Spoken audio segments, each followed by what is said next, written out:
Hey everyone, so I want to share some feedback on conversations I've been having with restaurant owners and operators over the last couple of weeks, primarily due to the tariff situation and the cost of paper goods and plasticware in the restaurant space and what they should do with their online pricing. Now, restaurants, depending on what type of restaurant they are, right? If they're a pizzeria that's primarily delivery and takeout driven, they usually don't have surcharges for paper products because their price should automatically incur the price of the paper in that. But let's say a diner or sit-down restaurant that isn't predominantly takeout driven, but does have some volume, how can they offset the cost? So what's been around forever has obviously been a takeout surcharge or a takeout fee, $1, $1.50, depending on the type of establishment it is. Now, many places have gone to that.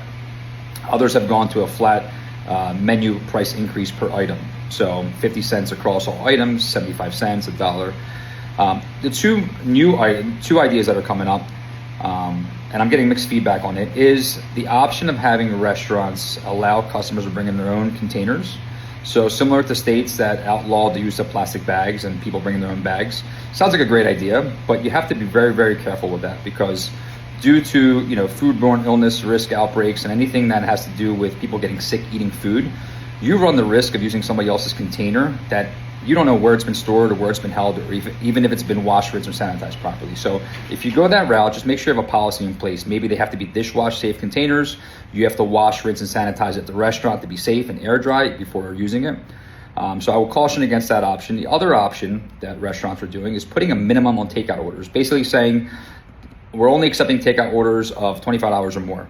Again, it helps reduce costs or at least gets more of a price per order in the restaurant, but you're also discriminating against customers who just want to order, let's say, a croissant or a bagel and cream cheese and a cup of coffee, right? Why should they not be allowed to order if their order is under $15? So again, these are all different options. The one I always lean towards the most is putting the price inside the menu item. For example, let's say an omelet is $11.99 and you're charging a surcharge of 50 cents for that order, right? And you're gonna net $12.49. The optics of $11.99 plus a 50-cent surcharge usually rubs people the wrong way. But if you just put the menu item as $12.49, you're gonna net the full amount and people just say, hey, it's the cost of the item, right? There's less negative feedback on that, and I'm usually a fan of just raising the menu prices in reasonable amounts. Obviously, pricing is crazy with food and with paper products, but I will lean more towards that one. But if you have any other ideas or options, I look forward to hearing from you guys and spreading what I'm hearing from other restaurant owners. Thanks.